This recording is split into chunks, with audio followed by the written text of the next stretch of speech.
Thank you for tuning in to Mr. Cliff's Toy Shop. On today's review, we take a look at the Jazzinc Falcon 1/6 scale cockpit. Today, I'll be reviewing this vehicle in the following categories: design, is it essential to your collection, functionality, and price. Once those scores are totaled, I give you my opinion if this is a pass or a purchase.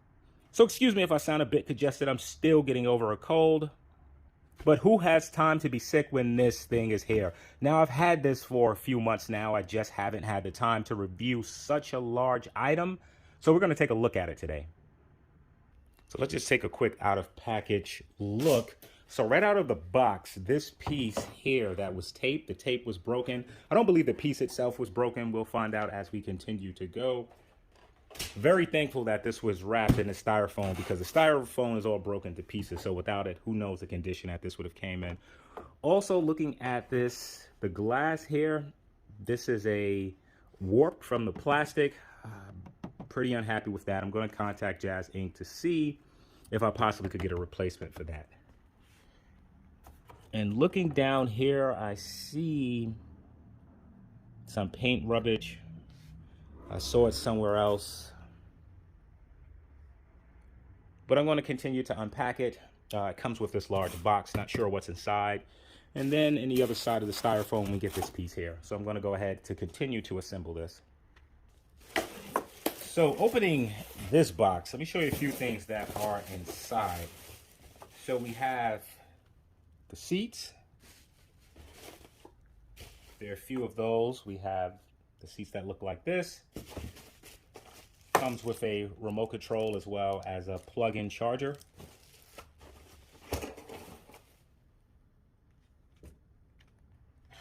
And this piece here. So for functionality, we have one big glaring issue, and that at this scale, at this price point, there aren't any directions. Though I sound cool and collective about that, I'm actually pissed. There are electronics. You have items such as this. I need to know exactly how these plug in. Also, you have parts that are removable, such as the top canopy. Just in case it feels like it doesn't want to give way, I want to read the directions to know it's supposed to give way. So I'm going to have to take my time to go through this or go to the website to see if there's a tutorial. In addition, there are some extra pieces which I haven't shown that comes inside, such as this. Don't know exactly what this is at this time. And other pieces such as this. I currently don't have my laptop with me, so I don't want to stop the video to use my phone in order to do so. So I'm going to carefully pull this masking tape away. With the masking tape pulled away, I see where this tab's in. My tabs are already out. I'm hoping that's not a problem. So I'm simply going to lift up and hopefully this detaches without an issue. Okay, so that detaches. We're going to place this to the side. So just moving forward, just want to give you an idea of what it looks like before you add in all of the components. This is exactly how it comes. You see, this has to be the areas to where the chairs peg in. I don't remember the Millennium Falcon well, so I don't know which chairs go in the front and back, but I'll figure that out. Okay, so I did go to the website. Didn't see any tutorials, but I have an idea of how things go. And fortunately, I did, because I assumed that these chairs went in front, and they do not. So let's go ahead and get started with our installation. I'm going to take one of these chairs. Two of them come. There are... Let's see if I can do it this way. As you can see, this tab here, it's the identical one on the opposite side. I'm going to use that to push this chair in, but I need to put the camera down because I need both hands. So with that in place, I'm going to take this and do the same thing to the other side. Wish there was a popping sound to let you know that the seat is in, but there isn't. It's in, it does move, and you can lift it right out if you need to. Not sure if I really like that. Okay, let's go ahead and install the back seats. So I'm going to take this one. It has the same hole system at the bottom. I'm going to plug it in so, and take this one and do the exact same thing. Just an idea of the inside. With this done, the next thing that I want to do is to really get this to be stable. So this piece here with the wires actually goes to the bottom. And if you look, let's move this over. This flat portion here is at the back and the elevated portion goes towards the front. So we're going to go ahead and sit this here, and I'm going to lift the Millennium Falcon on top of it.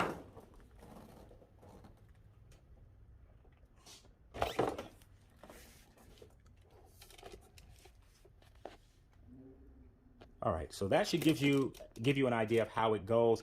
I'm going to take a few minutes off camera just to remove the tape. There's also a wire in this. There's a wire at the bottom of the Falcon. I'm going to attempt to turn it so that you can see it, because this is where the power supply will be. You plug the cord from the Falcon into this, and then you connect this to a wire to an outlet. Don't worry, I'll show you. This thing is heavy. Hopefully you can see the wire, which is right here. That's going to plug into the wire in that. Unfortunately, it's just me here, so I don't have anyone to hold the camera or lift this, so I'm going to have to go off camera. Okay, I'm back. Really wanted to show this. So here is the wire, and that wire is going to plug into this. Now that they are plugged in, I want to push this towards the middle and make sure I'm not crushing that wire. Let's see. Okay, that works. Unfortunately, with this piece, there isn't a mechanism to where it plugs in, so it sort of just sits on it. And if it's on a stable surface, such as this table, I wouldn't worry. However, if you have this sitting somewhere to where it's not such a large area, I'm not sure I would take the chance of sitting this there. Now that this is connected, here is the adapter that it comes with. And on this piece at the bottom, you just plug this in. I don't think I need to show that. This is simple enough to find.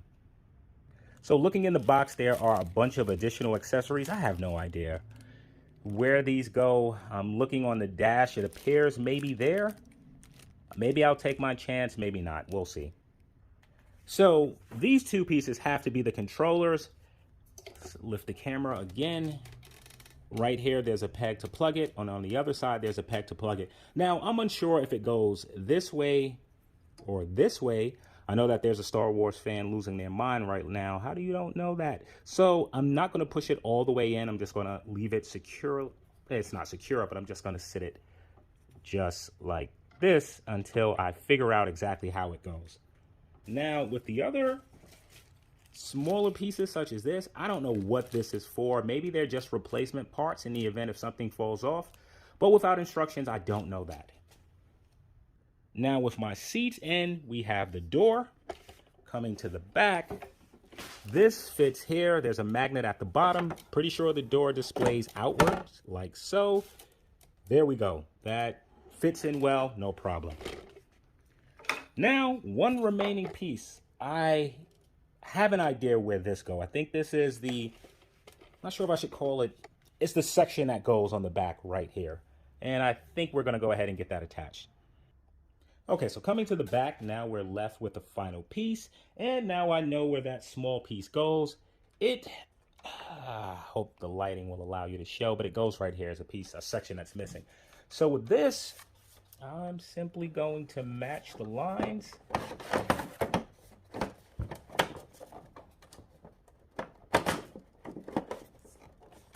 Whoa, whoa, whoa.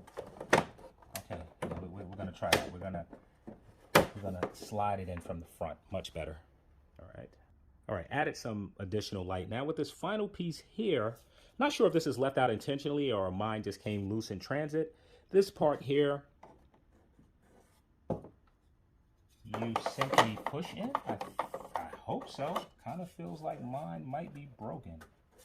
Let me work with that off camera. So yeah, my piece is broken. This is supposed to be securely up there. It broke somehow, either in transit or it left the factory that way. So we're going to put this to the side as there's nothing to do right now. If you choose to, you can glue it, but I'm going to reach out to Jazzinc regarding this. All right, so I wanted to show this. It comes in packaged, the adapter like this. What you want to do is to push this hold right here and pull forward. It slides off. Depending on what part of the world you live in, you decide which piece goes on yours. Within the US, this is what we use. Slide that in place and then plug it in. So with everything plugged in at the bottom, you'll see a light switch which you hit, which turns the lights on. We won't do that now. We'll save that for the design part.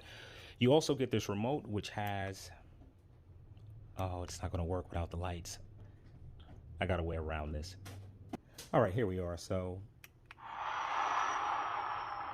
there are built-in speakers and sounds.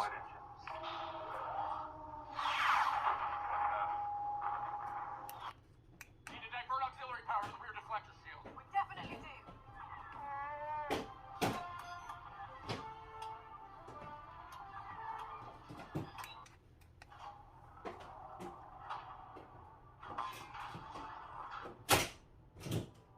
There are 15 sounds in total. I will not be going through all 15 sounds. So I want to go ahead and try to put the canopy part back up top just to see if it fits flush.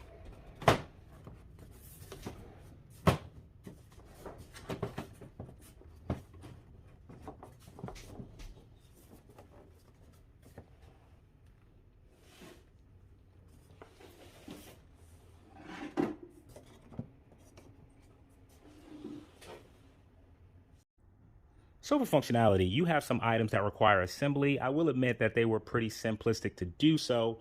However, I will be deducting a point because instructions should have came with this. I do want the seats inside to feel a bit more secure. However, I don't think that that should cause any issues with placing your action figures inside. We will, actually, that's what we didn't do. We need to check that.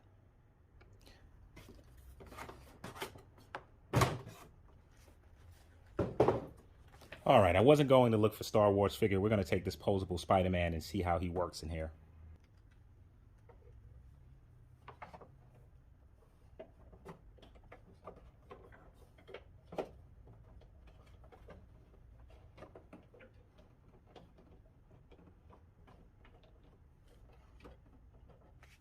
All right, well, Spider-Man is able to sit fine.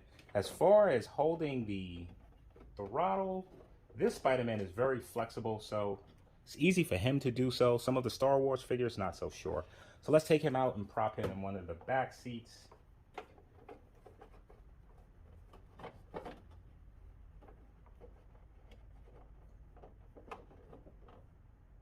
Yeah, that also works. Not sure how a less flexible figure will work back here, but Spidey sits fine. So back to functionality. The top portion removes and comes back on easy enough. I really like the light switch design. This was fantastic. The speaker setup, very simplistic to just hit the light switch. You don't have to worry about inserting batteries. It's connected to a power supply. I think that the cord should have been in the back rather than the front, but nothing worth deducting points over. I will be deducting points as well for the bubble and the plastic here. This just tells me that this will not survive the test of time. I also will deduct points for this broken area as well. So for overall functionality, I'll be giving the Millennium Falcon a 6 out of 10. So for design, part of this video, the camera will be mounted. For other sections, I'll be walking around with it. So if the video is a bit unstable, that's why. So I wanted to focus on the back. If you take a look, maybe we'll drag this. Poor choice of words. Maybe we'll zoom in a little bit just to see the details here. And hopefully my lighting is coming across a little bit better.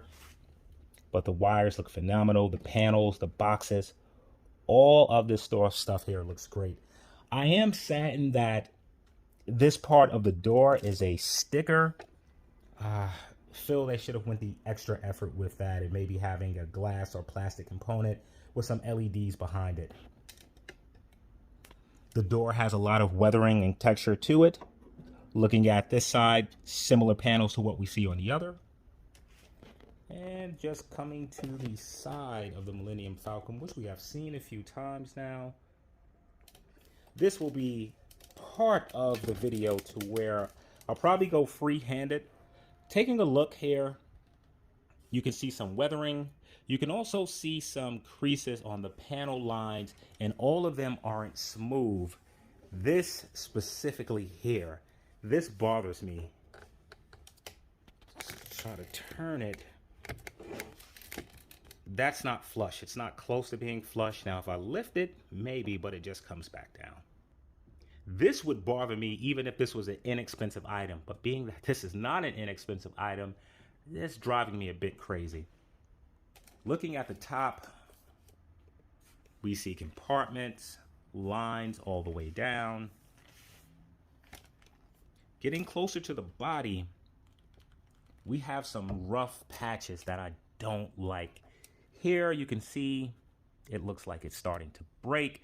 Reminds me of a car with putty when they do a bad job bonding it on the exterior of the car and it starts to crack. And that's apparent in a few places. It may not be cracking, but just rough areas and rough lines. I'm not happy about that at all. You could also see it in areas, hopefully it's coming through, and here. There's some scuffage of paint. You should be able to clearly see it here as well as here. So that in itself is a bit unfortunate. Coming to the inside of the cockpit, these chairs look and feel phenomenal. They have sort of a suede feeling to them, textured. You can see all of the detail, and the weathering on this is fantastic. This reminds me of an old Accord that someone has, and their seats pretty much look like this. Looking at the seats in the back, they're done well, but I have to admit, these are my favorite. Looking at the inside of the cockpit, and I'm gonna have to remove the camera for this part. Okay, so now I'm free-handed. You get to see the panels, the lights. I want to say it's over 300 lights.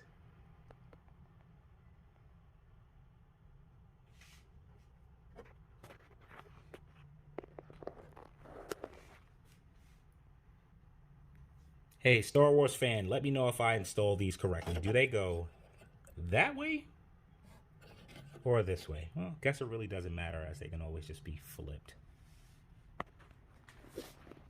And just coming to the outside to give you a look like this. All right, so this is the part that I've been waiting for. Let's hit the lights. Okay, let's go ahead and remove the top.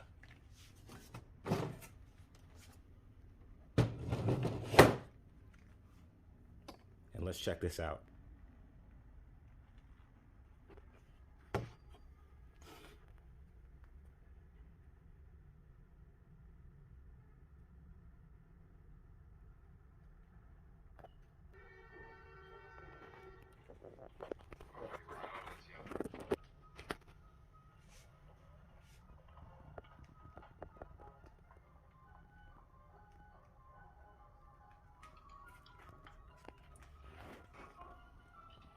That looks fantastic. So for design, there's certainly some imperfections in the quality of work, and I'll certainly be deducting points for that. Looking at the light setup just like this looks fantastic. This is a beautiful design interior, and this will absolutely stand out in your collection. So for design, I'm going to go ahead and give this a 6 out of 10. So is the Millennium Falcon essential to your collection? We're going to make this quick, as this has already been a long video. I don't think that there's a Star Wars vehicle more recognizable, more known than the Millennium Falcon. And to have something of this scale, this is a one-off item. No one else is going to do this. So it's a buy this or don't have it. So as far as being essential to your collection, this is clearly a 10 out of 10. So for pricing, the Millennium Falcon comes in at $1,200 and $1,350.